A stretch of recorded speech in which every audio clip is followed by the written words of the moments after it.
శ్రోతలందరికీ నమస్కారం అండి. తెలుగు కథలు బై లహరి ఛానల్కి స్వాగతం. ప్రేమకు నిర్వచనం ఏమిటి? ఇంతకాలం నా జీవితం ఆ పదానికి అర్థం తెలుసుకోకుండానే గడిచిపోయింది. పెళ్ళయ్యాక ప్రేమంటే మరేం కాదు, కేవలం రెండు శరీరాల కలయిక, అందులో అంతకన్నా ఇంకేమీ లేదు అన్న భావన నాకు ప్రేమ గురించి తెలియనీయకుండా చేసింది. పుట్టి ఊహలు తెలిసిన దగ్గర నుండి తల్లిదండ్రుల ప్రేమ కూడా తెలియకుండానే పెరిగాను. అయితే అప్పట్లో ఆ లేమిని ప్రేమగా అనుకోలేదు. పెళ్ళిడు వచ్చిన దగ్గర నుండి పుస్తకాల్లోనూ సినిమాల్లోనూ ఉండే మధురమైన ప్రేమ నాకెన్నో అందమైన కలలు నేర్పింది. కానీ మా దారిద్ర్యం నా కలలన్నీ కళ్ళలు చేస్తూ నన్ను రెండో పెళ్లివాడికి భార్యగా చేసింది. పెళ్లికి ముందు రోజు రాత్రి పెరట్లో నూతిగట్టు దగ్గర కూర్చుని తీయని ఊహలతో గడపవలసింది పోయి ఎంతగానో ఏడ్చాను. నా అందమంతా అడవిగాచిన వెన్నెలవుతోందని బాధపడ్డాను. మా అమ్మ నన్ను ఓదార్చడం మినహా మరేమీ చేయలేకపోయింది. మా నాన్న నాకు పెళ్ళవ్వబోతుందన్న ఆనందంలో మళ్లీ పూర్తిగా తాగొచ్చి నేనేడుస్తూ ఉండడం చూసి చితకబాదాడు. జుత్తు పట్టుకుని గిరగిరా ఈడ్చి ఇంట్లో పడేసి ఈ పెళ్లి చేసుకోకపోతే చంపేస్తానని బెదిరించాడు. కొందరికి పెళ్లి మధుర స్వప్నమైతే నాకు నిజమైన పీడకల. పెళ్లి కొందరి జీవితాలకి ఊపిరి పోస్తుంది అంటారు. కానీ ఈ పెళ్లితో నేను పూర్తిగా చచ్చిపోయిన దానిలా అయ్యాను. 20 ఏళ్లకే నాలో 30 ఏళ్ల స్త్రీ ఎదుగుదల వచ్చింది. ఆ విధంగా నాకు నా భర్తకు వయసులో 2 ఏళ్లే తేడా. పెళ్లైన కొత్తలో నా భర్తను చూస్తే నాకు విపరీతమైన కోపంగా ఉండేది. ఆయనతో మాట్లాడాలంటే కూడా అసహ్యంగా ఉండేది. ఆయన ఏదైనా అడిగినా పొల్ల విరిచినట్టు సమాధానాలు చెప్పేదాన్ని. ఆయన కూడా నా కళ్లల్లోకి సూటిగా చూడలేకపోయేవారు. ఎందుకో నా కళ్లల్లో నిజం చెప్పండి, మీరు నాకు తగిన వారేనా అన్న భావం కదలాడుతూ ఉండేది. నా భర్త అందం కూడా అంతంత మాత్రమే. కేవలం ఒక మామూలు మనిషి. ఎవరితోనూ సరిగ్గా మాట్లాడలేని వాడిలా ఉంటారు ఆయన. ఆయన ఓ ప్రభుత్వ ఆఫీస్లో క్లర్కు. వచ్చే బొటాబొటి జీతంతో ఎలాగో గడిచేది. నాకిది కావాలి అని నేను ఏనాడు అడిగేదాన్ని కాదు. ఆయన మొదటి భార్య వలన పిల్లల్లేరు కాబట్టి సరిపోయింది. మా ఇద్దరి కలయిక కూడా చాలా తక్కువే. ఈ పెళ్లైన 3 నెలల కాలంలోనూ మేము శారీరకంగా కలిసింది కేవలం వేళ్ల మీద లెక్క పెట్టగలిగినన్ని సార్లు మాత్రమే. ఆ సమయాల్లో కూడా నేనొక కట్టెనే అవుతాను. ఆనందించవలసిన ఈ వయసుని, కోరికలని కావాలని చంపేసుకున్నాను. ఎవరి మీదనో చెప్పలేని కసి. ఆయనే నా బాధలన్నింటికీ పరోక్షంగా కారకుడన్న అనుభూతి.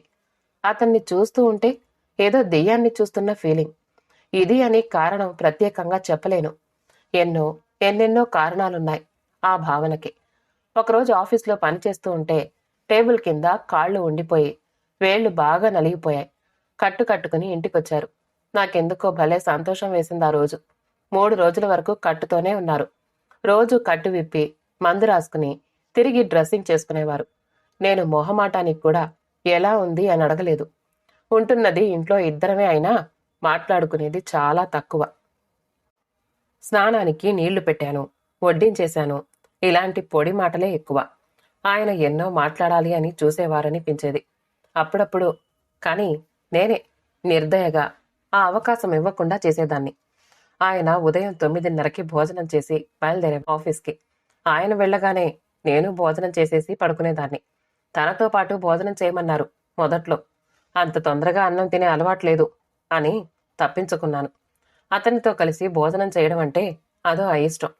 మధ్యాహ్నం నిద్ర లేచిన తర్వాత ఏమీ తోచేది కాదు. పోనీ ఏదైనా పుస్తకం చదువుదామా అంటే అన్నీ నా బాధని రెట్టింపు చేసేవి లేదా గుర్తుకు తెచ్చేవి. అందుకే అవి చదవ బుద్ధి కాదు. బయట నిలబడి చూస్తే సాయంకాలం జంటలు కలిసి వెళుతూ ఉంటే ఎంతో అసూయగా ఉండేది. కొన్ని రోజులు ఆయన సాయంత్రం ఆఫీస్ నుండి వచ్చే టైంకి తల నిండా మల్లెపూలు పెట్టుకుని నీట్గా తయారై వీధి గుమ్మంలో నిలబడేదాన్ని. అతని కోసం కాదు, కావాలనే. ఆయన వచ్చి ఎందుకలా వీధి గుమ్మంలో నిలబడతావు, పోగందానిలాగా అని అంటాడేమోనని చూసేదాన్ని. అంటే గట్టిగా ఎదురు సమాధానం ఇవ్వాలని సిద్ధంగా ఉండేదాన్ని. కానీ ఆయన ఏమీ అనకుండానే లోపలికి వెళ్ళిపోయేవారు. ఏదో వెలితిగా అసంతృప్తిగా ఉండేది నాకు.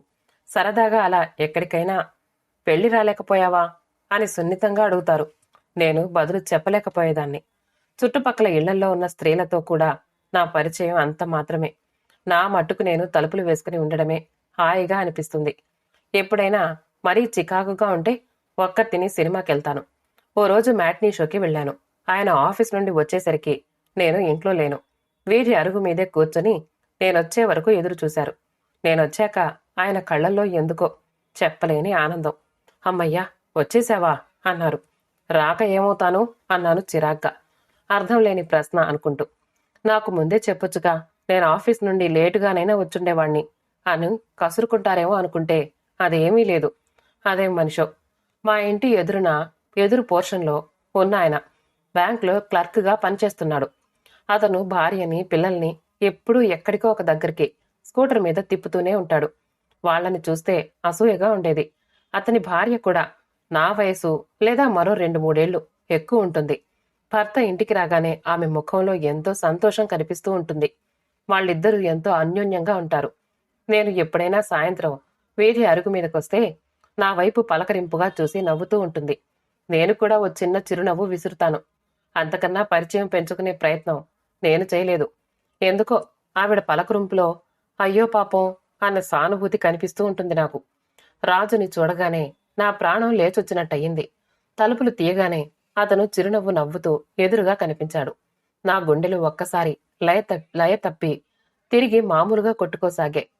రాజు మా ఊళ్ళో మా ఇంటి పక్కనే ఉండేవాడు. పెళ్ళై ఈ ఊరొచ్చేసిన 3 నెలల తర్వాత అతన్ని చూడ్డం మళ్ళీ ఇప్పుడే. నేను కాస్త చనువుగా ఎవరితోనన్నా మాట్లాడేదాన్నంటే అది కేవలం రాజుతోనే. నాకు ఈ పెళ్లి ఇష్టం లేదన్న సంగతి రాజుకి తెలుసు. ఏంటలా ఊడిపడ్డావు? మా ఇల్లెలా తెలిసింది? ఆశ్చర్యంగా అడిగాను, లోపలికి ఆహ్వానిస్తూ. ఈ ఊళ్ళో ఆఫీస్ పనొకటి తగిలింది.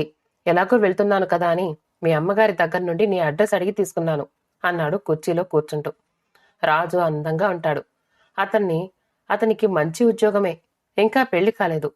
నన్ను సరిగ్గా అర్థం చేసుకున్నది అతనొక్కడే అనిపిస్తూ ఉంటుంది నాకు. భోజనం చేశావా? లేకపోతే 10 నిమిషాల్లో రెడీ చేసేస్తాను అన్నాను. వద్దొద్దు, వస్తూనే దారిలో భోజనం చేశాను. ఇల్లంతా కలియ చూస్తూ అన్నాడు. అంతేనా? లేక మా ఇంట్లో తినడం ఇష్టం లేక అలాగంటున్నావా అన్నాను నొచ్చుకుంటూ. నీ చేతి వంట నాకు మాత్రం తినాలని లేదు. అదో అదృష్టంలా భావిస్తాను నేను, తెలుసా అన్నాడు. అయితే ఆ అదృష్టానికి సాయంత్రం నోచుకోకూడదు? తప్పకుండా. నువ్వు పిలవాలే గాని నేను రానంటానా అన్నాడు నా కళ్ళల్లోకి చూస్తూ. అతని మాటలు నాకు చాలా నచ్చాయి.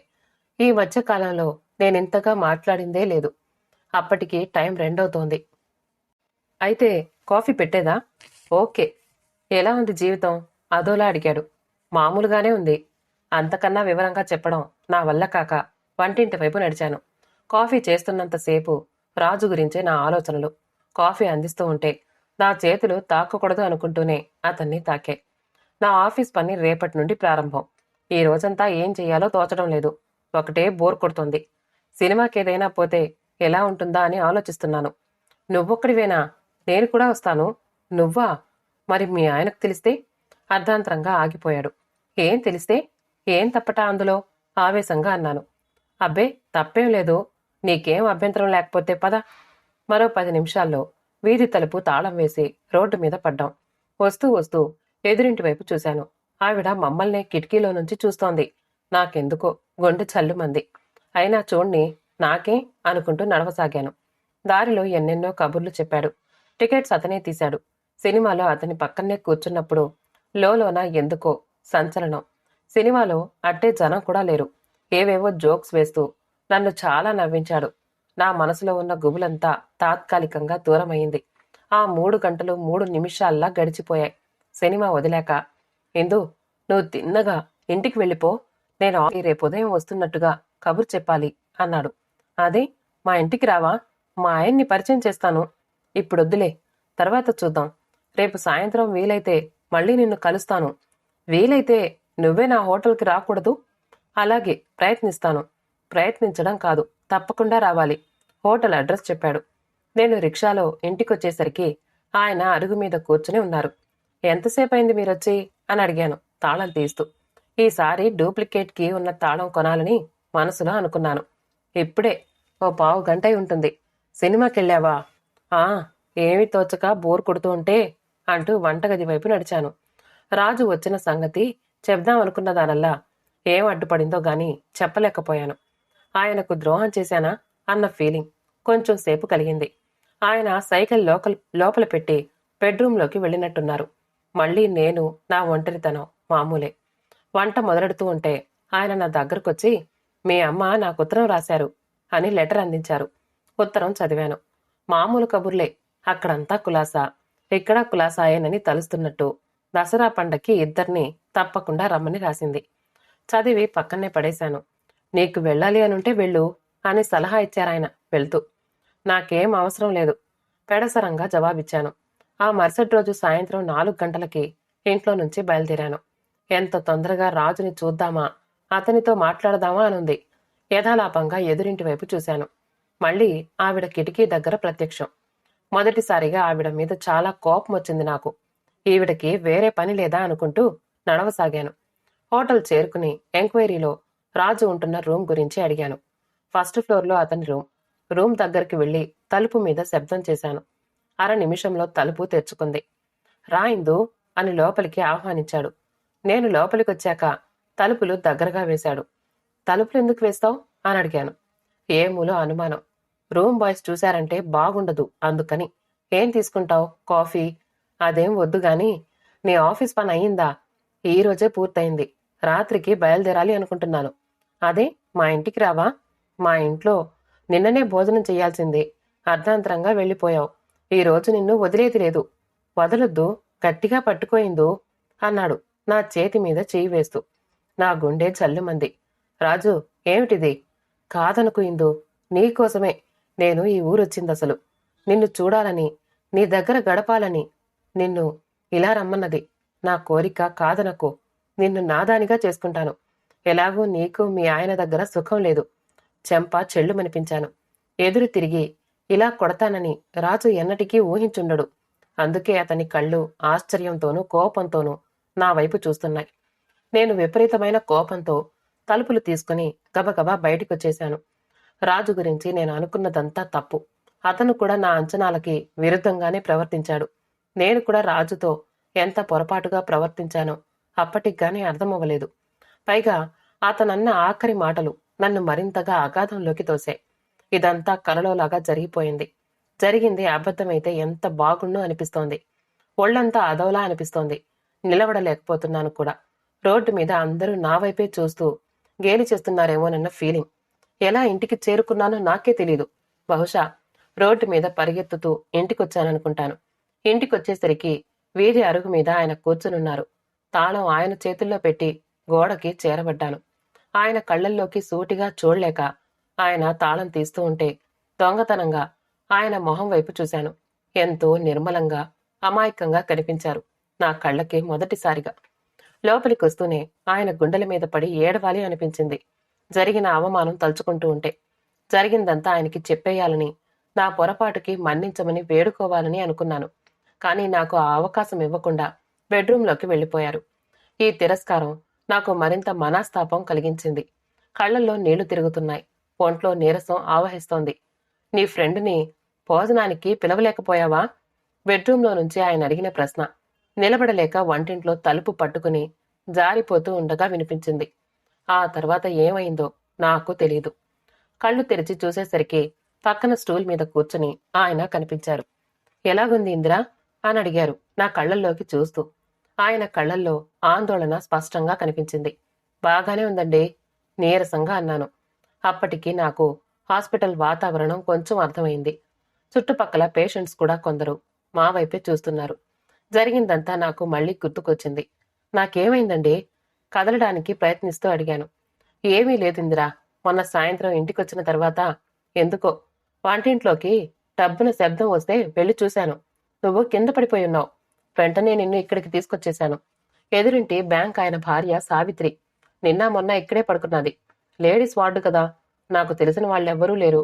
వాళ్ళు తప్ప. వాళ్ళు చాలా మంచి ఆవిడ. ఎప్పుడు డిశ్చార్జ్ చేస్తారు అని అడిగాను.